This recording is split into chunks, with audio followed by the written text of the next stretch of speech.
I'm not sure how common this is, but I'm afraid of injuring my opponents. I understand it's a combat sport, but it's still a bit of a mental block. Yeah. Are you worried about injuring your opponents when you compete? Um, of course. You know what I mean? Of course I'm worried about it. But I think there's two things about this. I think you're gonna learn the hard way that people aren't gonna give up until the last, you know what I mean, straw.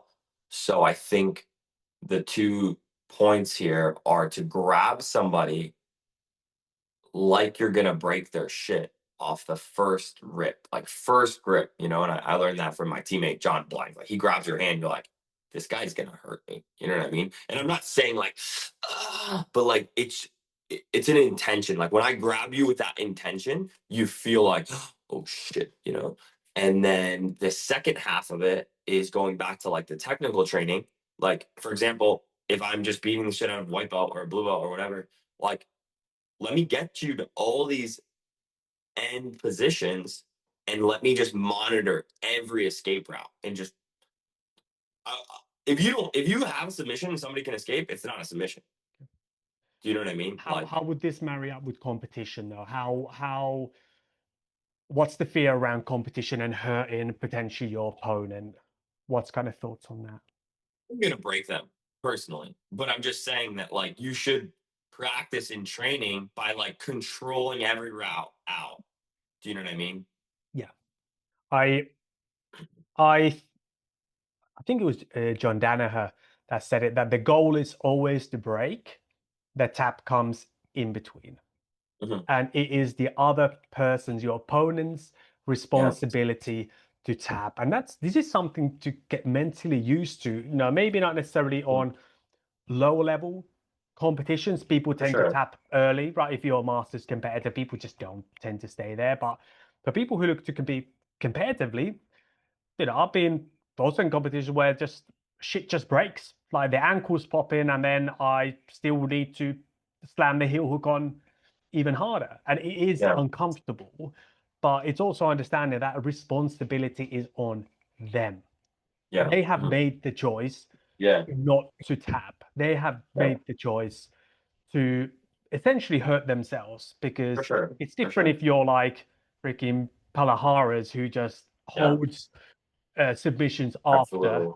after people tap, then obviously you're just a scumbag.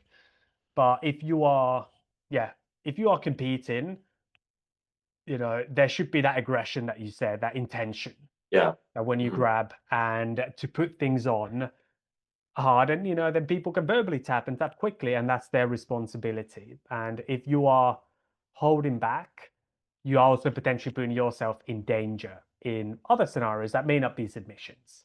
Yeah. Right? So if you're holding Mhm. back and you're going, hey, I don't want to hurt this guy, but the other guy Yeah. comes, all guns blazing. Now you're putting Yeah. yourself in a No, position. and I'm preaching to it like I'm gonna go into it like with intentions to hurt somebody, but at the same time, I think it makes your jujitsu better knowing like how they can escape and how you can control them through the escape to not let them escape. You know what I mean? So I think like um that's been a really important part of my training where it's like I catch you in a sub and you know how to get out of it. But I know the 3 escape routes and I know 3 more subs, 2 more ways to lead you to a more dominant position. And it's like you're in my spider web. You know what I mean? So, like, I would really I would really tell people about that too, because it's like, is breaking so important? Absolutely. But it's like, just control. Like, it's such a feeling of like, checkmate. You know what I mean? Like really, like I don't know. To me, that's what it feels like a lot of times. Like I get people like lock them in a whole rear naked choke, and I'm like, don't even squeeze. Just like, you know what I mean? Yeah. So I get what you mean now, that it's the practice of the control that, if you can hold somebody with one hand on their heel without putting your hips in, right, then eventually the heel or hook. rotating it all, and then Yeah. they start to split your legs, and you start to like just keep your legs the other way. Okay, they split your legs. Okay, now you turn it into a reap. Okay, as they split your legs, you cross it in a saddle, and you control the secondary leg. You isolate the secondary leg, control the primary, and they freaking out, and you're like, okay, like I'm just gonna keep this here, like just your control, because then you can turn that. the break is like it's like breaking a freaking marker. You know what I mean? It's not a big deal, but it's just the because I think what we're talking about is emotion in the technique, right?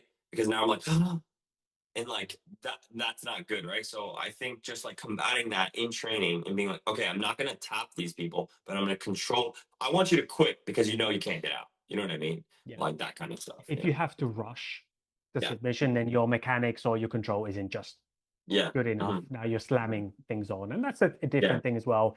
I do think you're a bit of a dick if you slam things on For competition. sure. I think if you're a professional level athlete, then there's that famous one with Gianni, right? Grippo. It's like he Yeah. I never thought. Yeah. rips it on, but I was the I'm ref for cool. that match. Yeah, I'm cool with that. Yeah. You're in a professional grappling match, Yeah. and that's it, right? So be it. But maybe obviously in a training room, absolutely not, and in different scenarios. But you can control that. You don't. But For sure. ultimately, if you give the opportunity for the person to tap, you should not be really worried about injuring the other person. It's part of the Mhm. thing. You signed the waiver. Everyone understands it's a combat sport. Yeah. Mhm. If you're going in there with the mindset of going like, hey, you're not a bad person if you're looking to break the person. That's part of the Yeah. thing. That's part of the thing that we're looking for in jiu-jitsu. But that doesn't make you a bad person per se. If you want to Yeah. do that, that's just the competitive Yeah. version of you. But Yeah. to give them opportunity to tap, Yeah. especially if you're Masters 3 athlete, right? Mhm. Yeah, I mean, but I think the biggest like quick tagline for people is like practice grabbing people with intention, and that changes the way people respond to you. Absolutely. Like and leaning into that, not just being like, like I hate it when people grab me so hard. I'm like, it's just wasting energy. You know what I mean? But like every grip moving forward, like a python. You know what I mean? Like a snake, just like pulling you tighter. You know what I mean? Thank you for watching the video. This video was a short clip from a longer conversation that I had with Renee Souza, where we answered the most common questions that BJJ athletes and competitors have when they go and compete. So if you want to win more matches and perform better on the competition mats, just click this video here and you can see that full conversation.